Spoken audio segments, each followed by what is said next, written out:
Welcome to part 2 of the enrollment reporting webinar series. We will review the who, when, and how of reporting enrollment files to the clearinghouse. So first we'll go over when and who to report, touch on the programming and testing guide, the clearinghouse enrollment reporting data flow, your institution's contact list and FTP account, email notifications, and best practices. When reporting enrollment data for compliance purposes, it is important to report accurate and timely data. The Department of Education and the National Student Loan Data System, also known as NSLDS, requires institutions to certify all federal aid recipients at least every 2 months. And we recommend that you report enrollment status changes to the clearinghouse as swiftly as possible because the Department of Education requires status changes be sent to the NSLDS within 60 days of the date of determination. In general, the clearinghouse recommends submitting data on a monthly basis, and reporting should align with your institution's term. First-to-term files should arrive after the add drop period has ended, but no later than 30 days from the term begin date for compliance purposes. Then subsequent term files should be sent every month, about 30 to 45 days from the previous file certification date throughout the term until reporting the term is completed. The final subsequent of term file must be submitted before submitting any graduate-only enrollment files.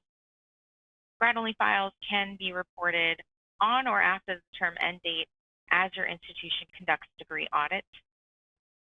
Enrollment files are processed in chronological and receive date order.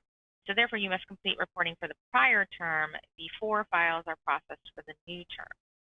To learn more about the transmission schedule and the various file types, you can review the recording of part 1 of this webinar series or sign up for our next live presentation of part 1.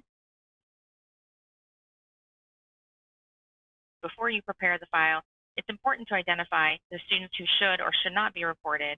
And we do recommend reporting all students that are or were enrolled in the current term, including degree or certificate seeking students, non-degree seeking students, no SSN or international students, continuing education students, students studying abroad under a school-sponsored program, students studying at another institution under a consortium agreement arrangement in which you are the home institution or the degree awarding institution, and then all students receiving aid or loans, including direct or federal family education or FFEL loans.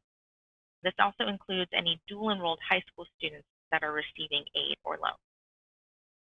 Students that can be reported based on your institution's policy are students that are not currently taking classes but are preparing a thesis or dissertation required for degree completion, and dual enrolled high school students that are not receiving aid or loans. So those are students that can be reported for your institution's policy. And then there are students that should not be submitted on your enrollment files, and those are students that are taking courses at your institution under a consortium agreement where you are the host or visitor school and their home institution will be awarding their degree and in turn reporting their enrollment. And then students that are attending or auditing courses and do not have an active enrollment status of less than half-time or higher. We are not able to accept data for students without an enrollment status. And of course, if the students are on an approved official leave of absence, they should be reported. They are included in students that should be part of that. It's just students who don't have any status at all. Those they should be omitted.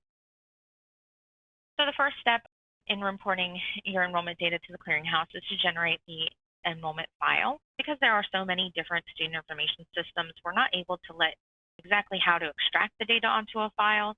However, there is a clearinghouse enrollment reporting programming and testing guide available that includes the file layout and error resolution report guide and so much more.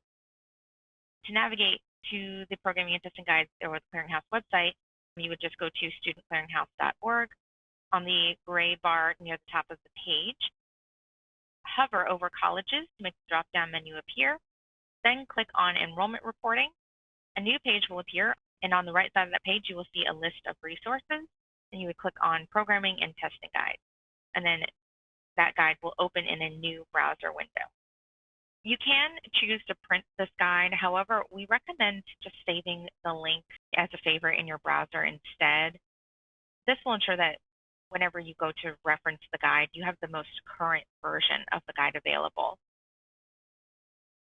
And then for institutions that submit data in the EDI format or utilize the Cora application to submit enrollment data, we do have an EDI implementation guide and a Cora user guide that should be referenced for formatting and submitting data.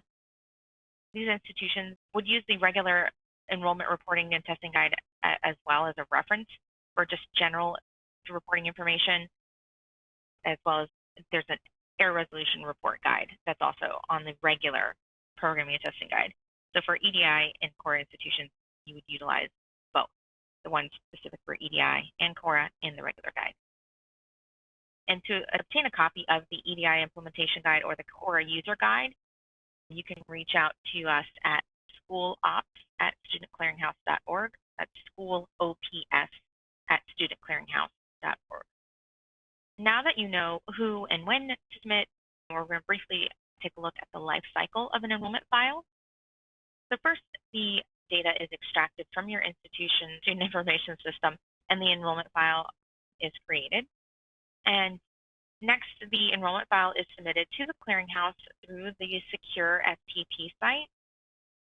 An email is sent to those listed on the FTP account contact list. Then after the enrollment file is received, a series of edits are run on the file to ensure that the data transmitted is correctly formatted and meets the clearinghouse standards.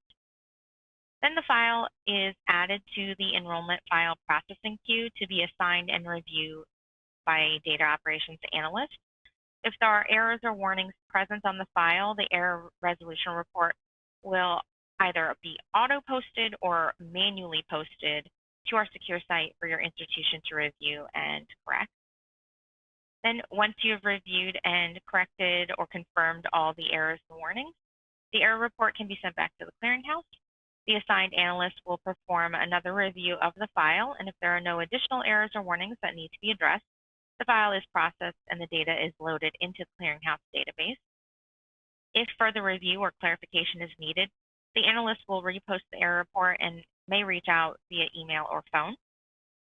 Once the file is loaded into the clearinghouse database, the data from that file is now available for other clearinghouse services and reporting to loan servicers and the NSLDS for eligible students. So having an up-to-date contact list with the correct individuals and role types assigned is an essential part of working with the clearinghouse, and especially to the enrollment reporting process. This allows the clearinghouse to alert the right role type at your institution for awareness, transparency, and so that the right person at the institution can take action when needed. Each contact profile should include the individual's name, title, direct phone number, and email address so that we can effectively communicate with your institution. The roles that will need to be assigned to the individuals will depend on the responsibilities and interactions that they will have with us at the clearinghouse. Certain roles will allow you to log into the clearinghouse website to access error reports, perform manual updates to student records, update the transmission schedule, as well as access other clearinghouse services. User administrators are the only individuals that are able to request or make changes to the institution's contact list. Every institution should have one or more individuals assigned as a user administrator to manage the clearinghouse contact list. We would recommend partnering with these individuals to ensure that you are on the contact list and the FTP email list as necessary. If you're not able to determine who is assigned the user admin role at your institution, you can reach out to us at 703-742-4200 to advise who is on your institution's contact list with the user administrator role. Please note that in addition to the contact list for the main 00 branch, there is a separate contact list for each active enrollment reporting branch your institution has with the clearinghouse, if any, and this includes official and unofficial branches. If your institution has more than one branch that you should have access to, your user administrator will want to create a profile for you on each contact list. If your institution only reports data to the clearinghouse under one branch, then your institution will only have one contact list. Once you've been added to your institution's contact list and assigned a web ID, you are able to log into the clearinghouse's secure website. And to log in, you would navigate to studentclearinghouse.org, click on the user login button, and a new page will appear where you can enter your username and password. The username and password for the clearinghouse secure website is unique to the individual and should not be shared with anyone else. If your institution has multiple branches and your user administrator is having difficulties adding you or anyone to the contact list, you can reach out to us at schoolops@studentclearinghouse.org. If you are a user administrator and need assistance with making changes to your institution's contact list, we do have a help link on the Clearinghouse website that covers some common user admin topics. Once logged into the Clearinghouse site, you will see the help icon at the top of the screen. Clicking this button will direct you to a new page under the Self-Help for Educational Institutions section. Click on School Secure Site Help, and then in parentheses it says for colleges. And then a new page will open to the Clearinghouse School Secure Site Knowledge Base. On the right column, you will find the Account Management tab section, and there are two help articles listed. One contains instructions for making changes to the contact list, and the other is a list of the user role types and their definitions. And again, if you have any questions, you can reach out to us at schoolops@studentclearinghouse.org email or calling our customer service line. Now, the FTP site is different from the Clearinghouse secure website, and it is used to enable secure electronic file exchanges between your institution and the Clearinghouse.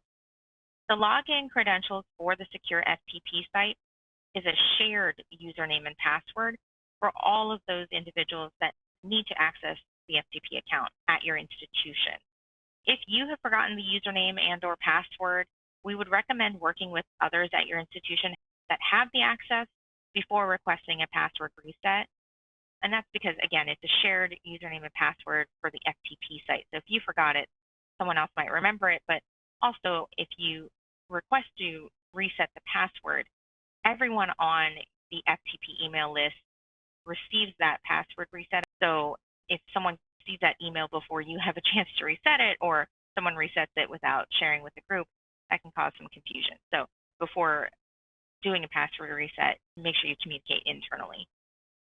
If you want to access the secure FTP site, navigate to the Clearinghouse secure website, studentclearinghouse.org.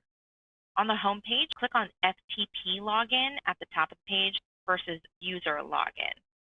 And then a new page will appear where you can enter the FTP account username and password.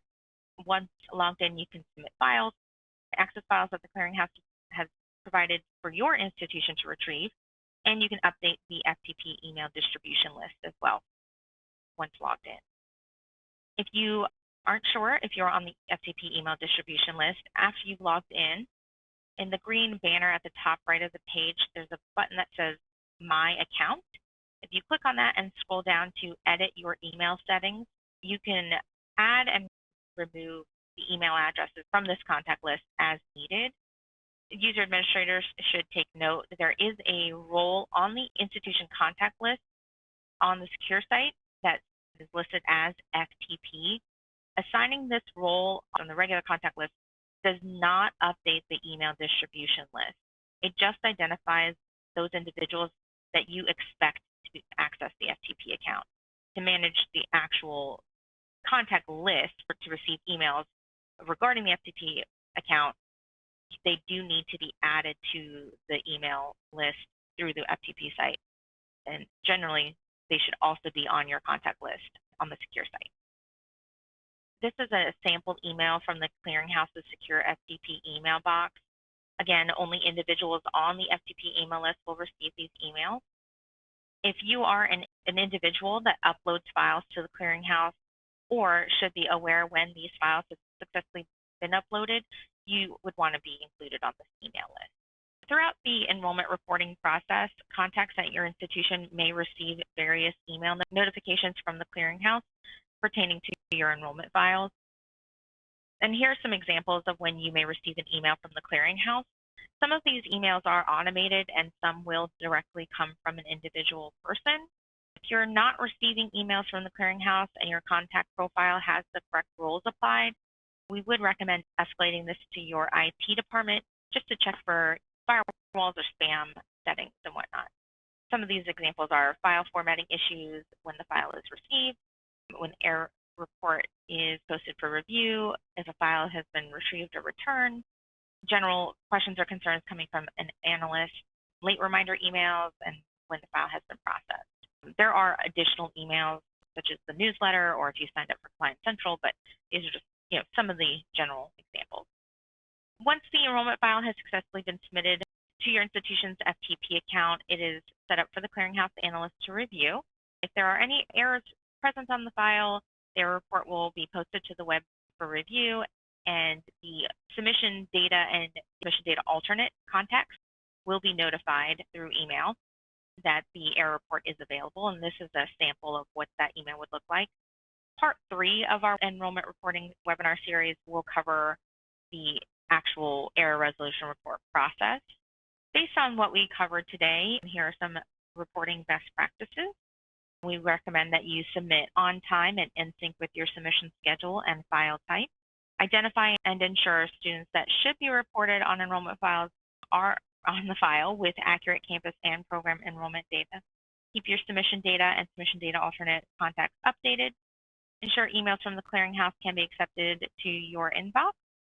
And of course, contact school ops at studentclearinghouse.org or 703-742-4880 with any questions related to enrollment reporting. And of course, our general clearinghouse customer service number is 703-742-4200. However, this 4880 will take you to the data operations phone queue. So if you know it's related to enrollment reporting, you can dial the 4880 number, but other clearinghouse services, you can always dial the 4200 number. If you have any follow-up questions, feel free to reach out to us, 703-742-4880 or schoolops@studentclearinghouse.org. If you have any concerns with updating your contact list, or if your user administrator has any issues with updating the contact list, please feel free to reach out to us. We can assist with making the updates. Thank you